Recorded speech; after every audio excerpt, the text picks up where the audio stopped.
We got to the top 300 in 3 days. But our goal is to become a top 20 project. We're taking something that was launched with a meme coin with no utility, and we're turning it into something with utility that's actually doing something for the good of crypto. People want to say like, okay, well, yeah, but like they could consider Bitcoin a security. They consider Cardano a security today. They consider Polygon, Solana, but every coin is a security according to the SEC. A lot of great situations in history that kind of started as accidents. I don't think George Washington set out to become the president of the United States. I do find myself a little bit like the George Washington of crypto, I think. People call me the Alex Jones of crypto, but no, I think more like George Washington of crypto. Like I'm leading everybody across the Potomac River. Like we're gonna go throw some tea in the harbor. Like that's what I want. And I don't know who's more controversial, me or George Washington. These days, I don't know. Bencoin is the next big thing in cryptocurrency. Bitboy has huge plans for Bencoin going forward. Bitboy says that this is the one altcoin that you don't want to miss out on, because he's leading it. In this interview, we find out exactly why Ben likes Bencoin so much and what plans he has for Bencoin in the future. Ben is bullish on Bencoin. Are you? Like the video, support the channel, tell me what you think about Bitboy's Bencoin below. Let's get into it. Ben, what is Bencoin or Ben token? Is it Bencoin or Ben token? Yeah, so well, technically we call it Bencoin, but this is what I talk about, like the pretentiousness of our space a little bit. Like you or I, we understand the difference between a coin and a token. A token is built on an ecosystem. A coin runs the ecosystem. Like gas fees paid by Ethereum makes Ethereum a coin, for instance. But everything built on Ethereum is a token. It's a little confusing. When we bought, when the Bencoin Collective, bought the rights to Bencoin, it was called Bencoin. So that's just what we stuck with. But yeah, it is a token. It is the ERC20. But Bencoin is what we believe is going to be the future of crypto. We're going to do something that's very interesting that hasn't been really done before. We're taking something that was launched with a meme coin with no utility, and we're turning it into something with utility that's actually doing something for the good of crypto. So Raoul Pal talked a lot about community coins like 2 years ago. So the next bull run, community coins are going to be the top niche. And we think Bencoin is the first one that is going to really wrap that up. We call Bencoin, it's not a DAO, or a decentralized autonomous organization. It's not a DAO because the Bencoin Collective does make some decisions on things that will be voted for in the future, but like the votes will be up to the community. But the whole thing is, this is a community coin with a purpose, and that purpose is crypto adoption. So the mission statement of Bencoin is, cultivating crypto adoption through a concentrated or focused community effort. So it's really taking together everybody within Bencoin, all the investors, all the holders, and saying, what pro crypto candidates do you want to back? What type of candidates or what type of policy do we collectively want to see get pushed? For instance, the thing that I want pushed more than anything is crypto influencer regulation. We have no idea what we're supposed to be doing. We have no idea. Can we do a sponsor video? Can we talk about a coin? Can we talk about prices? What can we do? If we own a coin and we do a video on it and the price goes way up, like when can we sell it? Can we sell it after 3 days? Like that's kind of what is in the financial world. Can we sell it after 24 hours? Should we not sell it for 1 to 2 years? Like there can be an argument made there. I'm not saying any one of those things is advantageous, but what I'm saying is in a market where prices go up and down very quickly, you should know what the rules are, and there are no rules. However, why do I care about that? Because I'm a crypto influencer, obviously. Other people care about other things. And so we don't want to front run legislation and policy that we want to push that nobody else cares about. We want to do whatever the community, wants the most. Same thing when you look at like our, we have these 4 pillars is what it boils down to. Like with our educational efforts, we're having people submit grants to be able to get money to run educational courses and seminars across the country. Like the community will get to vote on which ones of those, they want to see. After we get a copy of Catching Up to Crypto in every library in America, which is our goal, like what book next do people want to see in every library in America? Like things like that to get the community involvement to really, have a say so. That's awesome. And I know that you're always passionate about regulation and adoption, obviously, before Bencoin. But like, why do you want the responsibility of leading a project with a token like this? Well, it was an accident.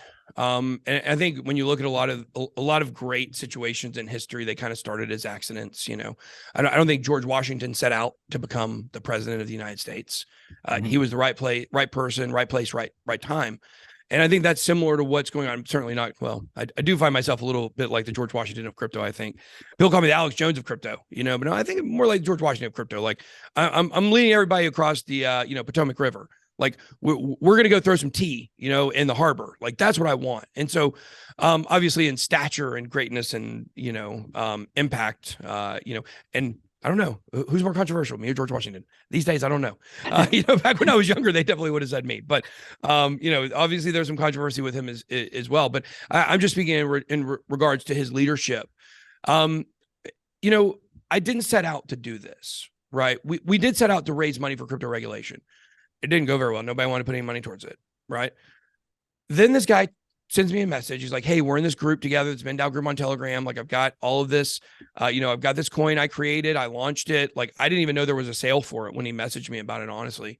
And there's even a reply to a tweet where I said, what sale? There was no sale. Like, it was like within 24 hours of me getting involved. And I didn't know that there was a sale. I also didn't know the guy who founded it wasn't doxxed until afterwards, because I wasn't thinking that this was going to be some project I was going to talk about and everybody was going to pile in. And you know this, this, Austin. It's like when you look at Aaron, Austin, I always say the wrong name. God, you know why? You know why I messed up the name? Don't put it. Y'all edit this out. It's the beard. Y'all both have beards now. That's true. When you did not have a beard and he had a beard, it was so easy. I associated beard with one. God, we've been getting it our whole life, so it's honestly no big deal. But that's funny. Doesn't he normally do the interviews? It just depends who schedules them. I think I've done more tenacious scheduling. God, man. Yeah. I feel so bad because I do. It's okay. I know the difference. Yeah, it's really okay. But anyway, you were giving us the brief history on how you came to acquire and lead BenCoin. And so before you continue, like the way I understand it is, and you were talking about this, and I've heard you talk about it on Spaces, is you're always kind of interested in the back of your mind, leading a token project, getting more involved. But, the SEC has a history of going after people who start tokens, people who have initial token sales. And then you're saying, ben.eth wound up in your DMs. He had launched a token, a meme coin at the time, BenCoin. And now since and he wanted to part with it, or was interested in selling it to you or whatever, and since you had nothing to do with that initial token sale, you thought of that as your in. And while BenCoin was originally just a meme coin, you have different intentions with it. Obviously, you stated different utilities, and also you're parting ways with ben.eth entirely. He's more of a degen. You're more interested in bigger picture type stuff. I don't want to tell your story for you, but that's why. No. I mean, you're kind of on track. Most of that was correct. Certainly I've thought about our own. We did do a fair airdrop coin back a couple of years ago, bit token, which a lot of people have heard of if you follow the channel for a long time. But the whole thing is, it's really stalled out because the entire utility of that was going to be built around Sandbox, which is still not live, right? So that's still in the back burner. We've never sold one of those tokens. I don't even know where those tokens are, to be honest with you. But like the idea of doing a crypto project is something that's always been very interesting to me, right? I mean, who knows more about crypto than those of us that do this every single day? And who knows more about what crypto needs, right? And I hope people see that when we came up with utility for this coin, there's nothing else like it. Like there's nothing else like it. When we've looked at other coins, everything fits in a pretty little niche, like a community coin with a purpose. We haven't really seen that before, especially nothing focused on crypto adoption that's good for the whole space. What happens is he sends me a message, says like, hey, you should check out this coin. We're in a group together. I tweet it. And when I tweet it, I go to sleep and wake up and the market cap 20x'd. And like, used to in the bull run, obviously when big YouTubers or big influencers would talk about projects, there would be a ton of eyes and awareness on it and prices would start to move naturally, right? But like, we can't help it if people buy or sell based on whatever we say. But that hadn't been the case in a long time, right? Because the market's down. Actually, we looked at my channel. I don't know if you know this, meme coins are at an all-time high on Google search trends this month, bigger than Shiba and Doge in the bull run even. But the whole idea is that when this thing moved like that, I'm tied to it now. Like, even if it was an accident, I didn't mean for it to have that kind of impact, They were writing stories about how I launched it and stuff, just false crypto news. And I just felt too much obligation to the Bitcoin community to kind of untie myself from it. And so at that point, like, you're right, I did look at the legal liability and say, like, so far, all that's been declared as security in crypto period are literal Ponzi schemes like BitConnect and Paradigm, right? And then also, no, Paragon. It was Paragon, I think, was the one that was the other scam. And then, of course, you have things like the sale of library credit tokens. Even that on the secondary market, they're not considered securities. Or So, EOS. in my opinion, what's that? EOS. Well, EOS was not declared to be a security or not to be a security. They were declared to, once again, the sale to be in violation. And when they pled, they basically pled to a fine and said that they were wrong for doing it, but it didn't declare EOS or the sale an actual security. So like an actual, it was a $98 million fine, of course, on the $4 billion ICO. But the whole thing is, it's just the sales. Like, that's all we've seen that have actually been declared. And people want to say, like, okay, well, yeah, but like, they could consider Bitcoin a security. They consider Cardano a security today. They consider Polygon, Solana. Every coin is a security according to the SEC. So, certainly there's about 5,000 other people in line in front of us if that's the route that they want to go. And I believe, really applied to a litmus test, that we'll win. Bitcoin's not a security because, number one, the most fundamental thing is the supply. The supply is, if 20% of the supply is owned by one entity, then they consider it centralized. We don't have 20% supply, not even close to it. Right now, I think we sit on, we got 7.5, like Bitcoin individually, like my side of Bitcoin, not my investor side. We have like 12.5%. And that's the 5% that we just got back from ben.eth in our negotiation to split. So, and that's going to go towards the treasury. So even that's going to be split up. So I think ultimately I'm not worried about that at all. I think that we are tied to this, and we're going to try to make the best out of it. And we are going to try to make this a very, very, very successful project. I definitely foresee billions in the market cap in the future. I can't talk about the individual price, but I can tell you the work that we're going to put in and the things that we have coming up. We're having conversations with major celebrities, major artists about getting involved. We're working on the politics side. We're working on the public awareness side. We're still working on advisors, partners. We got some really cool partners that are going to, be able to give Bitcoin holders, like discounts, special, we're working with one that, like, you guys know, if you have like, you fly first class with Delta, you get to go to the Delta Club, right? Well, and even with crypto.com card, they had one where you could go hang out. I think it was the Delta Club, one of those clubs at the airport in between flights and stuff. We're working on some stuff for Bitcoin holders where you'll be able to go enjoy some of those, airline lounges and discounts on airlines and travel and stuff like that. That's a partner we're potentially looking at working with. So I think overall, we're looking for a lot, like, it's just adoption, right? We want adoption, and we also want rewards for Bitcoin holders.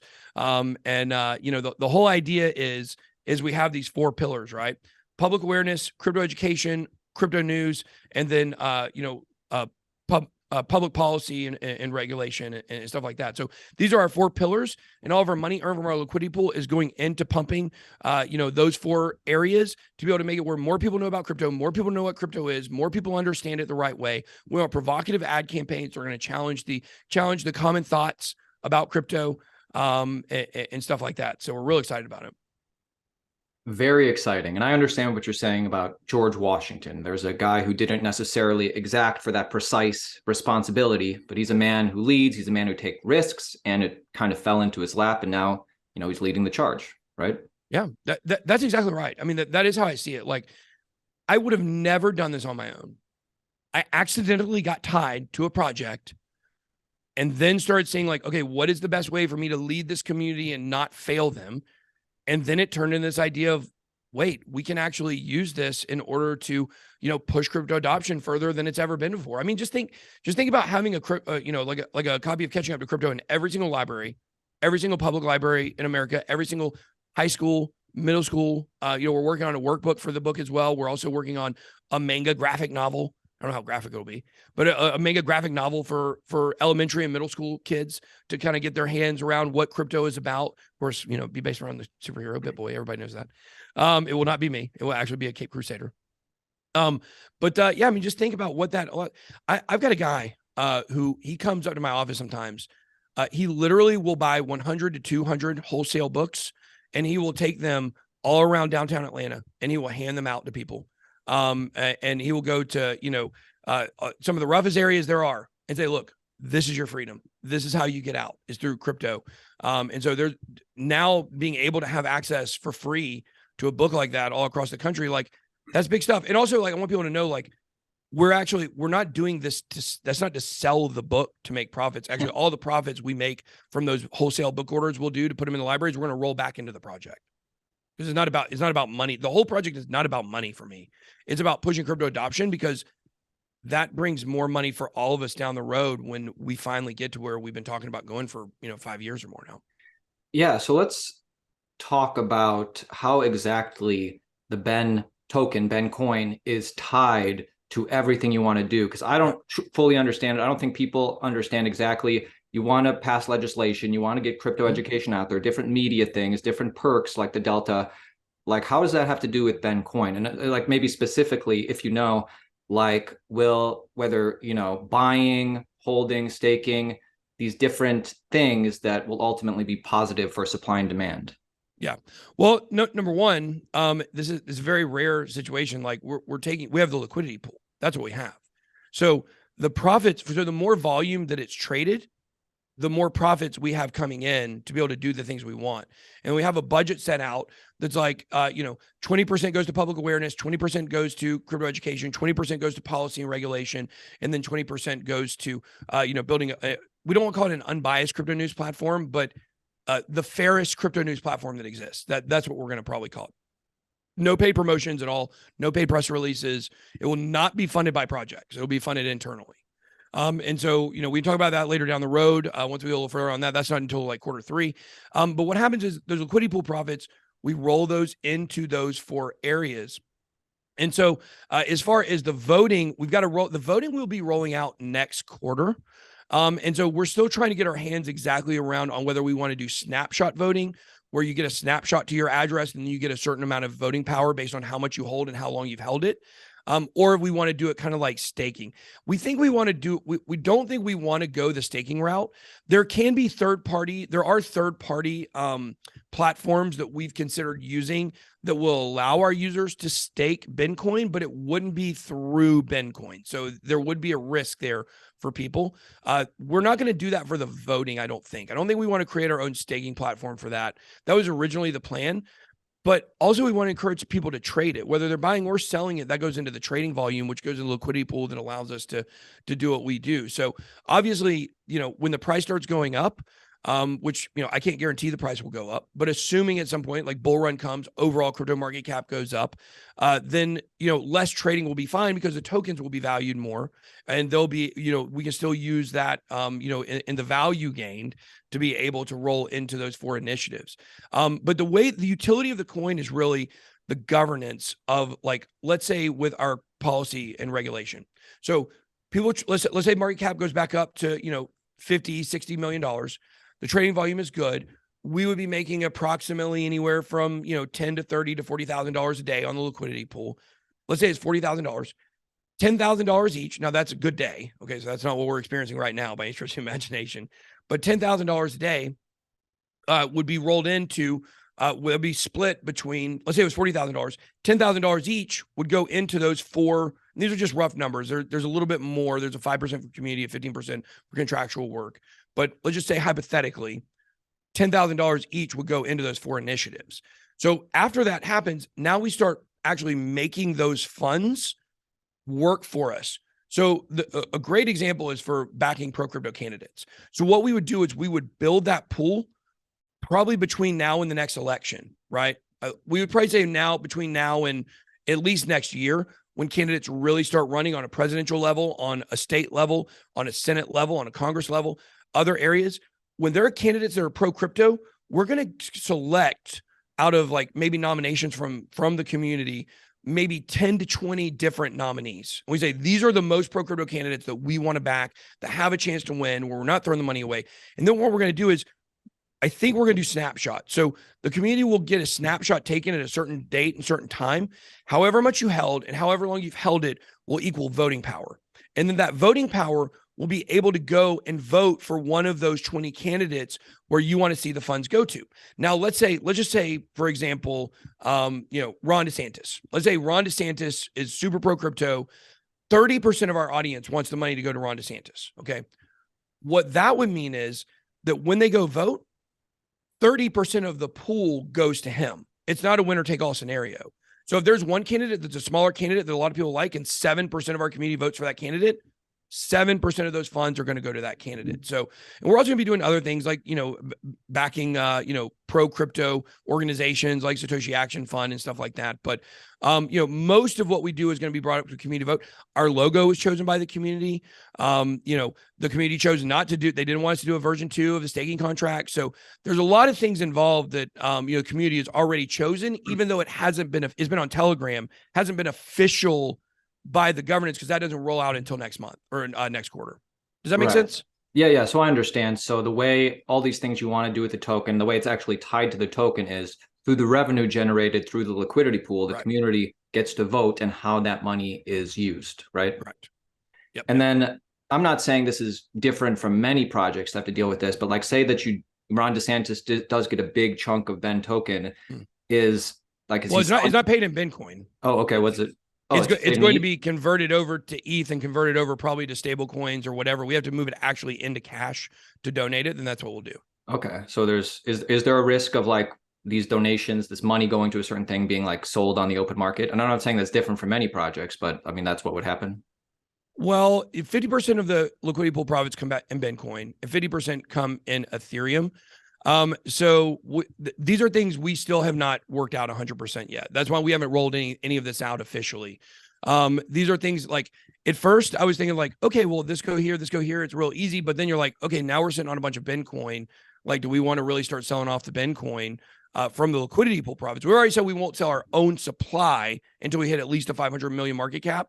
But the liquidity pool profits, they go into a different fund. So those are things we'll probably let the community vote on that too.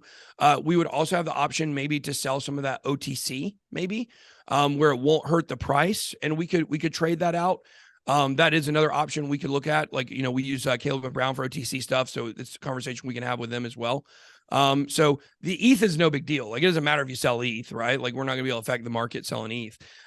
So that is definitely a challenge we are trying to look at and figure out. So we're still at the baby steps of this project right now. How important, like, I want to ask you how important it is that the Ben token increases in market cap. Because if you ask the Bitcoin people, they'll say, well, if Bitcoin doesn't increase in price, then the security model is broken. You ask the ETH people, if ETH doesn't increase in price, that means nobody's using it. Like, how important is that Ben appreciates going forward for this? Well, I said we can't sell any until it hits a $500 million market cap. So from an internal perspective, and once again, it's not about money, but I'm just saying that's well, from our investor, there's an investor side of this too. We have a backer who is the investor for most of the funds that funded this project.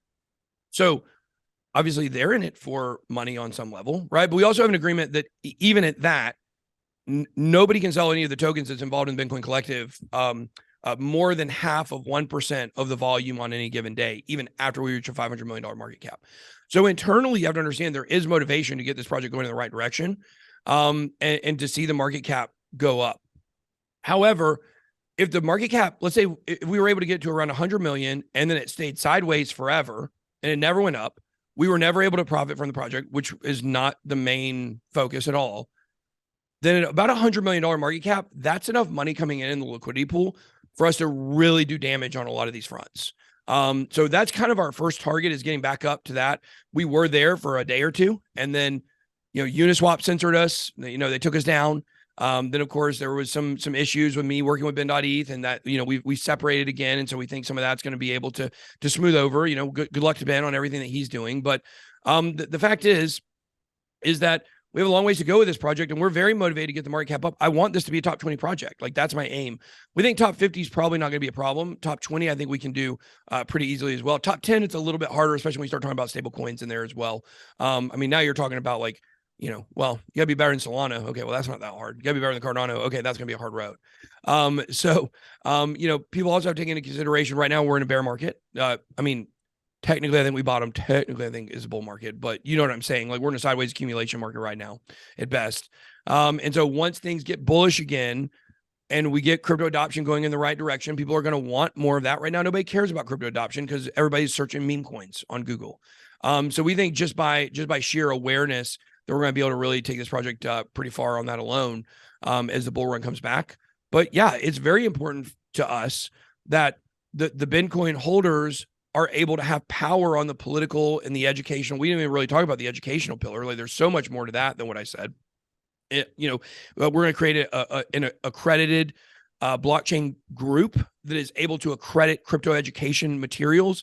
And then that's going to open the door for them to get into schools and colleges and universities. Like that's another route that we're going to be going.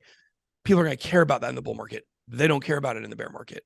The only thing everybody cares about is how much my portfolio dropped. So in order to create the environment where we're going to be able to achieve all the goals we want to achieve, yeah, the project has to move forward. Like what crypto project is moving forward and less people are wanting to take part in it. And, we want more people taking part in the Ben ecosystem. And, we hope, that people are going to understand the mission of crypto adoption and want to be involved. And, I can't guarantee people prices are going to go up. I can't ever guarantee that. But our goal is to become a top 20 project. And when you say top 20 project, do you understand when some people look at that and be like, get a load of this guy, top 20 project right now, It's a few pages down. Like I can understand second page CoinMarketCap or whatever, but top 20 project. We got to the top 300 in 3 days. So I don't think it's that if we were to pull up right now, if we were to pull up the top, projects on CoinMarketCap and you were to say okay, Shiba Inu sitting at number 16. Okay. I think that's all I have to say right there is Shiba Inu is sitting at 16. And what positive, kind of what positive thing is Shiba Inu doing in the ecosystem? Because nothing, right? So I think that's the marker. If we could get up there, and of course, Shiba Inu is a meme coin, right? And we don't want to associate ourselves with meme coins. But if you were to say that's the barometer of can you do better than Shiba? I think it becomes a lot more achievable to people. And then if you want to back that up further and you want to go into the top 50 and you say Ethereum Classic is sitting at number 24, right? You say that Toncoin, that nobody even really knows what it is sitting at number 30. I mean, I'm sure you do, I do as well, but most people don't even know what that is. And you start going down and you start looking at these coins and you start saying the Bored Ape Yacht Club coin, ApeCoin, it's sitting at 40. Sandbox that hasn't even opened yet is sitting at 44. You really just start seeing Elron is at 48. Nothing against Elron. But BitDAO, I guess that's the Bybit token, I think maybe, or something associated with it. It's sitting at 48.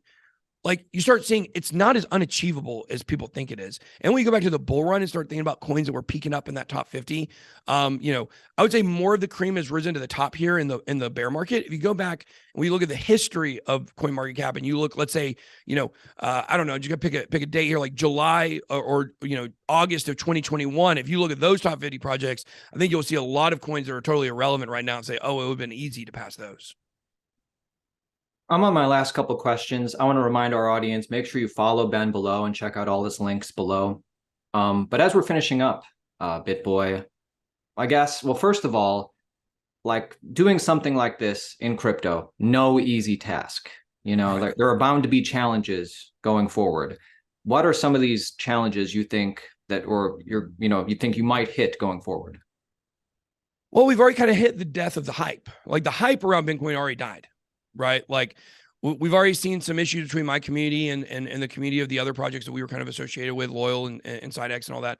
Our communities were really kind of clashing against each other. So that's kind of subsided. We also just faced a market collapse here. I mean, collapse, right? It's not really a collapse. That's what people are saying. But the panic of the general crypto market dropping, that scared people a little bit. So I think we're just natural things that we're going to hit. When we were figuring budgets for how much we were going to be able to raise for these different initiatives, we figured our budget at 50% of the lowest day that we had, right? Well, right now we're running about 10% of that, so, or about 10% instead of 50%. So, basically instead of figuring it, X number of dollars, we're now at a fifth of that for budget. So once again, trying to figure out how to get it in the public eye a lot more, which are things that we're working on, get some advisors that have built projects before. We're just gonna go through any growth learning curves that any project has to go through, really. So, figuring out right team members. We're still picking team members, still picking partners, still picking advisors, figuring out good, structures for paying people, and things like that, because you don't want to pay people in a token and then, down the road, the token 100Xs and now everybody's got 100% motivation to dump. You got to keep all that stuff in balance. So those are kind of some of the challenges that we think we're going to have to face. And of course, like, good thing this is in the bear market, because I think a lot of people look at a lot of the projects that were launched by influencers in the last market, and they were launched in the bull market, right? And they all dumped immediately, every single one of them. None of them had any lasting power. None of them had any staying power. And it's really easy to look at that and say they were all pump and dumps. Well, you could also look and say they all launched at the wrong time. Our project was launched at the right time. We didn't have anything to do with the launch. We bought it at the right time, and we think that we have a good year to build this in the bear market to build it towards what we want it to be. Yeah, the two biggest things I would worry about from an outside point of view, just looking in, is one, unnecessary, crypto regulation or whatever, unnecessary action against you, whether it's justified or probably not, just because you are, to many people, the face of crypto. For all the good you do, you are divisive as well. Well, but let me ask you this, Aaron. Like, have you ever talked about Cardano? Of course. Have you ever talked about Polygon? Of course. You're just in the same spot that I'm in. I agree. You know what I mean? Okay. So that's, I feel you there. And then, but also, like you said, this is bear market right now. So starting in a bear, going into a bull, I'd also be worried about the community sentiment, something you can't control, like in the next bear market, where despite all the good, people just have awful feelings towards the project because it, goes in ebbs and flows. Yeah, I mean, that's definitely something to think about. But I think the difference between us and other projects is when we're actually able to show real tangible results of things that we did. We say, look, we backed this bill that officially made crypto not a security in the state of Pennsylvania. I'm just using that for an example, right? Well, that's something tangible people can look back on and say, okay, you know what? Even though I lost money because I didn't sell the top and I didn't sell at the right time and blah, blah, blah, man, look what I was a part of. Like, that's what we're selling. We're selling the community. We're not selling a coin. We're selling, like, what's good for crypto is what we're doing, and you get to come be a part of that. And so even though that's why we want people that want to be in this for a long time, and people that are really sticking with this project are ones that have been in crypto for a while and have that longer term mindset. And so that's what we want. So of course, we open ourselves up to that down the road, but like, look, I mean, Charles Hoskins has to deal with it. Vitalik has to deal with it. We all have to deal with it. The Ethereum Foundation, like, famously, like, dumping tons of ETH at the very, very top. Like, that's not something we're going to do. Like, will we sell some as the price goes up past $500 million in market cap? Yeah, some, but we're never going to dump it because that's not what this project is about. And I think even part of the profits we'll be able to roll in and maybe do more good stuff for crypto as well. Cool. My final question for you, Bitboy, and guys, make sure you're following him. Make sure you smash that like button. But my final question is, to give our audience a better sense of what's to come, what's on the plan for the next 3 to 6 months? And then how is that different from the things that are happening a year or two out? Yeah, right now we're still trying to get in shape, the team, the advisors, trying to still get down. Like, we know what we want to do. The how is a much different question, right? The how is a lot harder than the what. Like, anybody can come up with a good idea. We around here, we always say, like, ideas are worthless. People come to me and they'll be like, hey, I've got this really good idea. I'll sell it to you. You do it, and then I'll just take 50%. Like, no. Coming up with ideas is not the easy part. It is the easy part. The hard part is doing it. So if you want to give us this idea and you want a 1% and we do it and we take 99%, like, that might be a more fair trade. And so we're always seeing stuff like that. And so, for us, coming up with the how, coming up with balancing, here's the balancing act. The balancing act is we want long-term holders to believe in us forever. Or at least until, look, when crypto adoption is achieved, whatever that means, we'll turn this into a DAO and move on. Like, who knows? That's probably gonna be 10 years though, right? There's a while down the road, I think. But, that's one route that we have. But when it comes to, the balancing act, it's in between. We kind of, the trading of this coin on the secondary market is what gives us the power to be able to do what we're going to do. But balancing out the holders, the price, which we can't control, and the trading, that's the balancing act. So that's really where we're having to put, bring in some experts and talk to some people and figure it out. We'll have a brand new website up pretty soon. A new website will go into a lot more explanation of some things that we're doing and have some pretty cool, features on there as well, including the roadmap. So in the next 3 to 6 months, the next 3 months, it's still trying to figure out the how. In the next six months, it's implementing it. beyond 6 months, it's expanding upon. Of course, all of our eras every year is going to be an era. Right now, we're in the Kenobi era because of old Ben Kenobi. I'm thinking next year is going to be the Affleck era. We'll see what happens. Only Ben's, I get it. That's it. Yeah. Cool, man. Thank you so much for coming on. Final thoughts about anything for the Altcoin Daily audience? Yeah, you guys support us. Just go check out BenCoin. Join Ben Now, I believe is our Twitter handle. We're we're gonna be doing intermittent Twitter spaces there, talking about the community. Check out our Telegram. You can get the Telegram link on our on our Twitter page. And of course, you guys can always follow me, Bitboy_crypto. I'll always be talking about BenCoin. And it's a main focus for me. It's not the main focus of my channel. Of course, the main focus of my channel will remain everything it's always been, looking at fundamental analysis, similar to what you guys do. And, we're going to continue moving forward, and we're excited to see where this goes. And we think our audience is too. Awesome. Thanks, Ben. All right. Thanks.